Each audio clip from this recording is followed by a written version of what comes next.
আসসালামু আলাইকুম রহমতুল্লাহি ওবরকাতুহু। সম্মানিত দর্শক, ফেব্রুয়ারি মাসের ৯ তারিখে রোববার সন্ধ্যার পরে এই ভিডিওটি করছি। আজকের যে রজনীটি, এটি অপারেশন ডেভিল হান্টের দ্বিতীয় রজনী। প্রথম রজনী অর্থাৎ গতকাল এটি যখন ঘোষণা করা হলো, তখন সারা বাংলাদেশের সবাই এটি নিয়ে রীতিমতো স্যাটায়ার করেছে। সবাই বলার চেষ্টা করেছে যে নামটা খুব পছন্দ হয়েছে। মানে এখানে মানুষের যে সাইকোলজিক্যাল যে বিষয়টি, সেটা হলো গত ৭ মাসে বা আপনারা যা করেছেন, বা গত ৭ মাসে আপনারা যে সফলতা দেখিয়েছেন, যে ব্যর্থতা দেখিয়েছেন, এর মাধ্যমে আপনাদের বীরত্ব, আপনাদের পৌরসত্ব, আপনাদের বল, আপনাদের বীর্য, আপনাদের যাকে বলা হয় ক্ষমতা, দক্ষতা, অভিজ্ঞতা, যোগ্যতা, মোটামুটি সব প্রমাণ হয়ে গেছে। আপনারা কি করতে পারবেন এই যোগ্যতা নিয়ে আপনি যদি কেয়ামত পর্যন্ত এই বাংলাদেশ পরিচালনা করেন, এবং আস্তে আস্তে যদি আপনি এই অপারেশন ডেভিল হান্টের পরিবর্তে অপারেশন আরও আজরাইল hunt, operation tiger hunt, operation lion hunt, তারপরে অপারেশন গন্ডার হান্ট, অপারেশন ভল্লুক হান্ট, যাকে সে আপনি দেন উলফ হান্ট, এই জিনিসগুলো মানে একই গুরুত্ব বহন করবে। এর কারণ হলো মানুষের ভিতরে যে মেশিনটা থাকে, ওটা বিল্ট ইন। জন্মের সাথে সাথেই আল্লাহ রাব্বুল আলামিন মানুষকে বিশেষ কিছু যোগ্যতা দিয়ে তৈরি করে। এখন সেই যোগ্যতা নিয়ে আপনি সেনাপ্রধান হন, সেই যোগ্যতা নিয়ে আপনি ডক্টর ইউনূস হন, সেই যোগ্যতা নিয়ে আপনি শেখ হাসিনা হন, খালেদা জিয়া হন, তারেক জিয়া হন, যাকে যে হন না কেন, ওই যে আপনার ভিতরে যে মেশিনটি দেওয়া হয়েছে, ওটার ভোল্ট কত, হর্স পাওয়ার কত, ওটি পার সেকেন্ডে কতটুকু ঘুরে, ঘূর্ণায়মান ক্ষমতা কি, ওটার নিউরন কোন পর্যায়ে রয়েছে, ওটার ইলেকট্রন কি পর্যায়ে রয়েছে, প্রোটন কি পর্যায়ে রয়েছে, এটির বাইরে মৃত্যু পর্যন্ত মানুষ যেতে পারে না।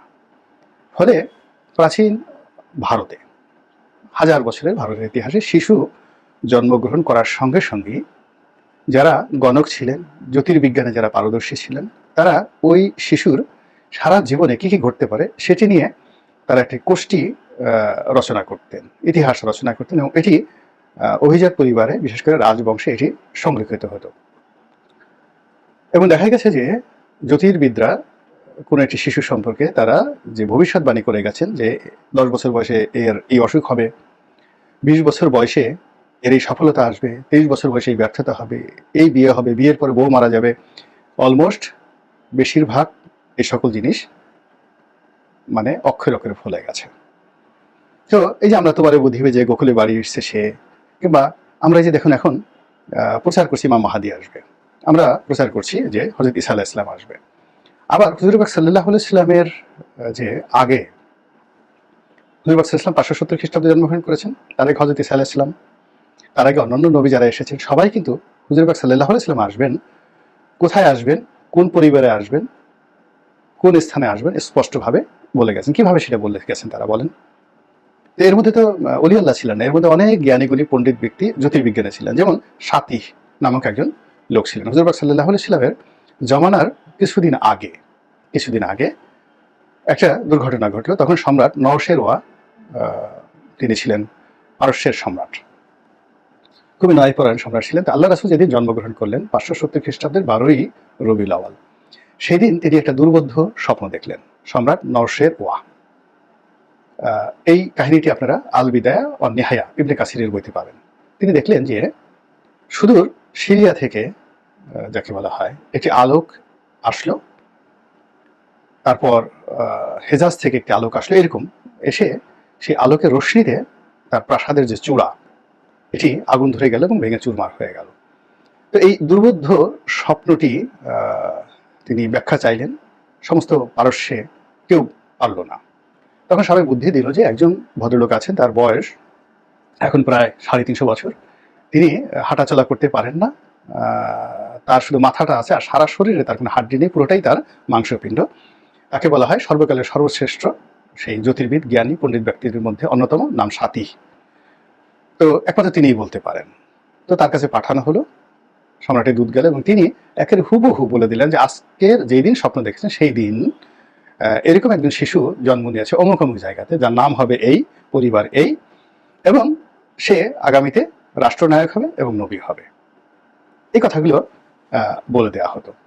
এবং সেগুলো দেখেন ঘটে গেছে।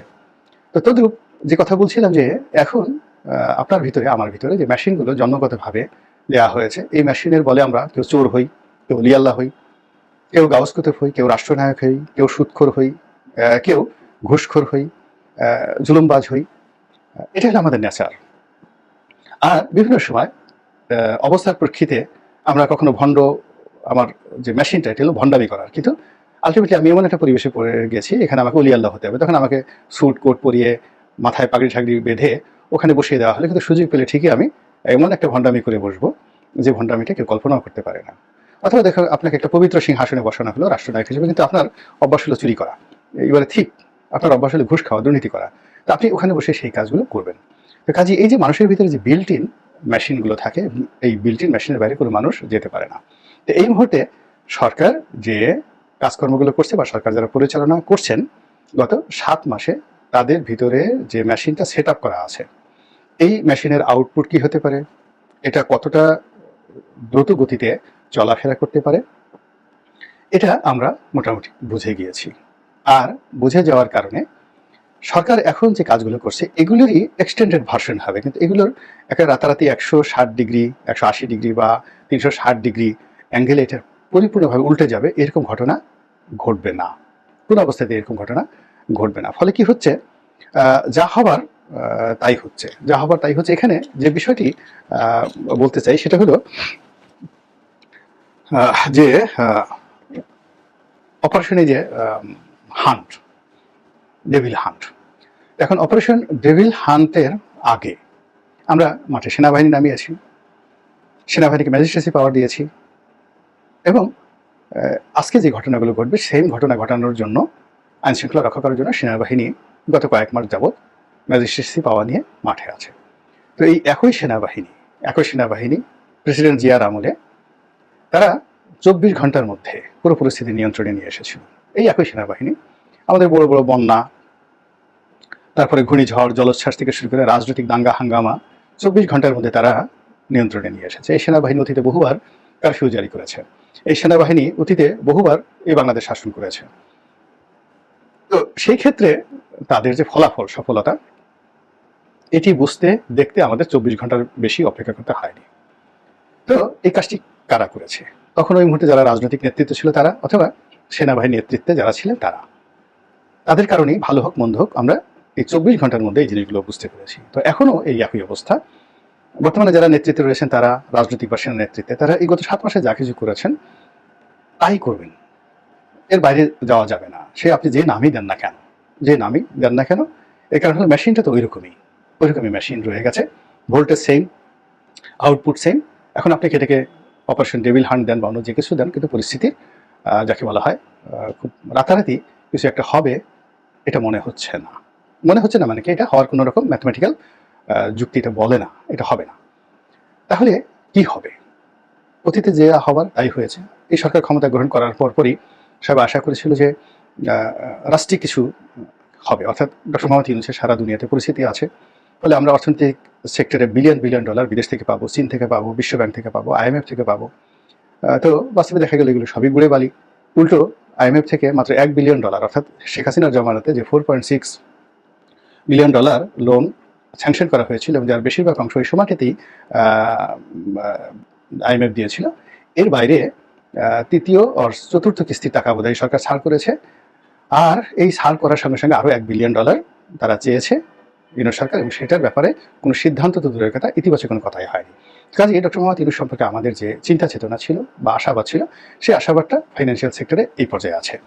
আর আইন শৃঙ্খলা রক্ষা করার ব্যাপারে এখানে বেশ কয়েকবার, যেমন পুলিশের শৃঙ্খলা রক্ষা করার জন্য প্রথমে একজন আইজিকে নিয়োগ দেওয়া হলো, তিনি একেবারে পুরোপুরি ফ্লপ, ডাব্বা মেরেছেন।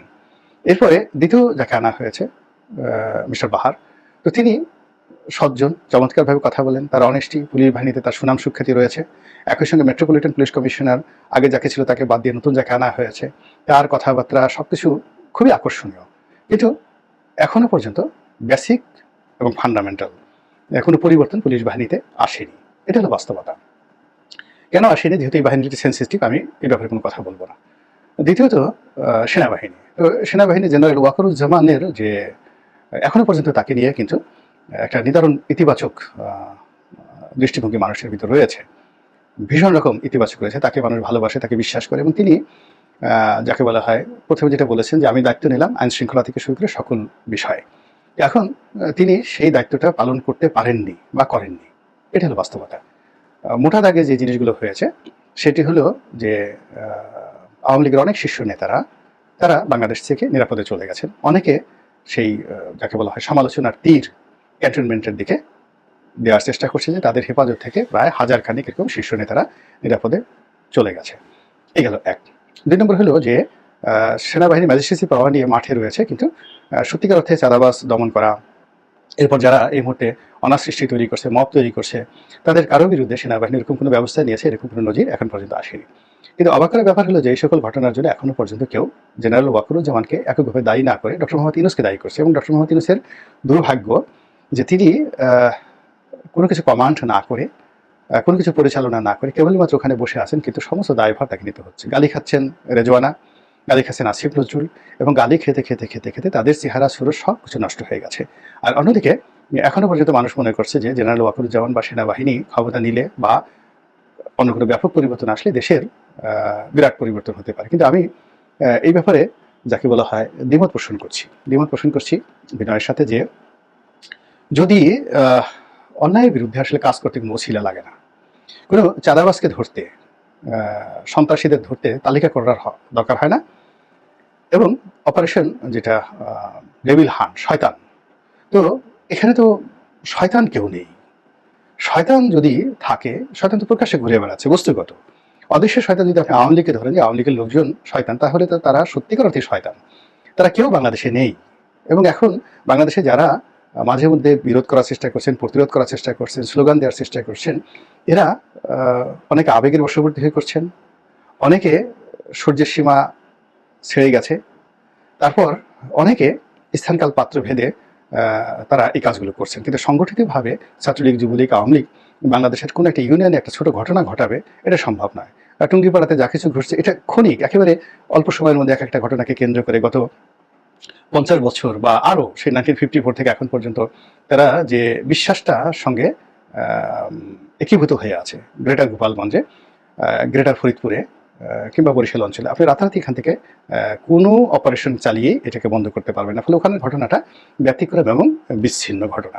কিন্তু যে জিনিসটি একেবারে প্রকাশ্য দিবালোকের মতো, সেটি হলো আওয়ামী লীগ জমানাতে যে চাঁদাবাজি হতো, যে জুলুম অত্যাচার হতো, যে দখল বাণিজ্য হতো, এর সব কিছুই প্রকাশ্যে কারা করছে। ব্যাংক কারা দখল করেছে, শেয়ার মার্কেট কারা দখল করেছে, তারপর সিবিএ গুলো কারা দখল করেছে, পরিবহন সেক্টরে যে প্রতিদিন 10 কোটি টাকা চাঁদা হয়, প্রতিদিন 10 কোটি টাকা চাঁদা হয়, কারা এটা করছে। কারণ বাজার থেকে শুরু করে কারণ বাজার, সায়দাবাদ, গাবতলী, যে এলাকাগুলোতে গরুর হাট, পাইকারি বাজার, মাছের বাজার, তারপরে Dhaka city corporation, Dhaka city corporation, এখানে যে কন্ট্রাক্টারি ব্যবসা থেকে শুরু করে হাজার হাজার কোটি টাকার ব্যবসা, এমনকি এক একটা জেলাতে এলজিডি, রোডস অ্যান্ড হাইওয়েসের যে গত 7 মাসে যে সকল ডিল হয়েছে, জেলা পর্যায়ে তো গত 7 মাসে 1000 কোটি টাকার যাকে বলা হয় মিনিমাম টেন্ডার হয়ে গেছে প্রতিটা জেলাতে, নট লেস দ্যান 1000 কোটি টাকা। তো গিয়ে দেখেন যে গত 6-7 মাসে জেলার একজন সাধারণ লোক যে গত 15 বছরে কোনো অফিসের সামনে যেতে পারে না, সেও 100 কোটি টাকার সেই ওয়ার্ক অর্ডার পেয়ে গেছে, 200 কোটি টাকার ওয়ার্ক অর্ডার পেয়ে গেছে। কারা পেয়েছে? তারা। আবার এগুলো তারা বিক্রি করে দিয়েছে। কারা করছে?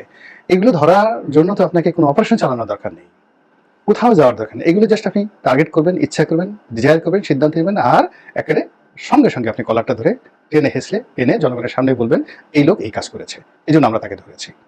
গুলিস্তানে যারা চাঁদাবাজি করেছে, আপনি গিয়ে দেখেন তো ফুটপাথগুলোর অবস্থা কি। আওয়ামী লীগ জমানাতে যে ফুটপাথে 5 জন দোকানদার বসতো এবং তারা পুলিশকে চাঁদা দিত বা ছাত্রলীগকে বা অন্য কাউকে চাঁদা দিত, 5 জনকে বসতো, এবং মার্কেটের সাথে ফুটপাথের একটা ব্যালেন্স ছিল। এখন গিয়ে দেখেন সেই 5 জনের জায়গায় 20 জন বসিয়ে দেওয়া হয়েছে। ফলে ফুটপাথে যে ভিড়, এই ভিড়ের কারণে কোনো মার্কেটে লোকজন ঢুকতেই পারছে না। মার্কেটগুলো হাহাকার করছে, কান্নাকাটি করছে মার্কেটের যারা দোকান মালিক, শত শত কোটি টাকার বিনিয়োগ সেখানে। তো সেই জিনিসগুলো ছাগলে খেয়ে ফেলছে ফুটপাথের মাধ্যমে। আর আপনি বসে বসে শয়তান খুঁজছেন। তো শয়তান খোঁজার জন্য আপনার কোথাও যাওয়ার দরকার, আপনি গুলিস্তানে যান, ফুলবাড়িয়া যান, আপনি সেই শয়তান খোঁজার জন্য চকবাজারে যান, সদরঘাটে যান, আপনি শত শত শয়তান আপনি দেখতে পাবেন ঘুরে বেড়াচ্ছে চোখের সামনে।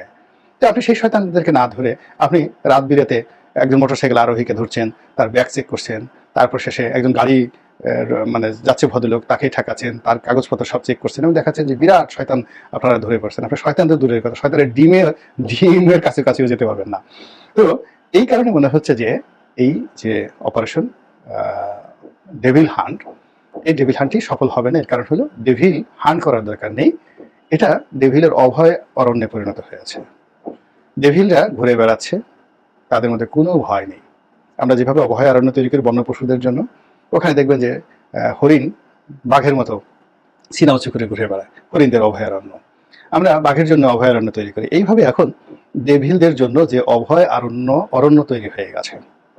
আপনি এই অভয়ারণ্য নীলক্ষেতে পাবেন, অভয়ারণ্য নিউ মার্কেটে পাবেন, গাউসিয়াতে পাবেন, এলিফ্যান্ট রোডে পাবেন, কারণ বাজারে পাবেন, গুলশানে পাবেন, বনানীতে পাবেন, বাড্ডাতে পাবেন, ঢাকা শহরে বললাম, বসুন্ধরাতে পাবেন, সব জায়গাতে, টঙ্গীতে পাবেন, গাজীপুরে পাবেন, সব জায়গাতে। তা আপনি কাকে ধরবেন? এর জন্য তো রাত দরকার নাই, দিনের আলোই যথেষ্ট। তারা দিনের আলোতে ঘুরে বেড়াচ্ছে। যদি পারেন সেটা করেন এবং নিজেদের সফলতা প্রমাণ করেন। আদারওয়াইজ এটা এমনভাবে বুমেরাং হবে যেটা আপনি আমি কল্পনাও করতে পারছি না। আল্লাহ আমাদের সবাইকে হেদায়েত দান করুন এবং হেফাজত করুন। আসসালামু আলাইকুম ওয়া রাহমাতুল্লাহি ওয়া বারাকাতুহু।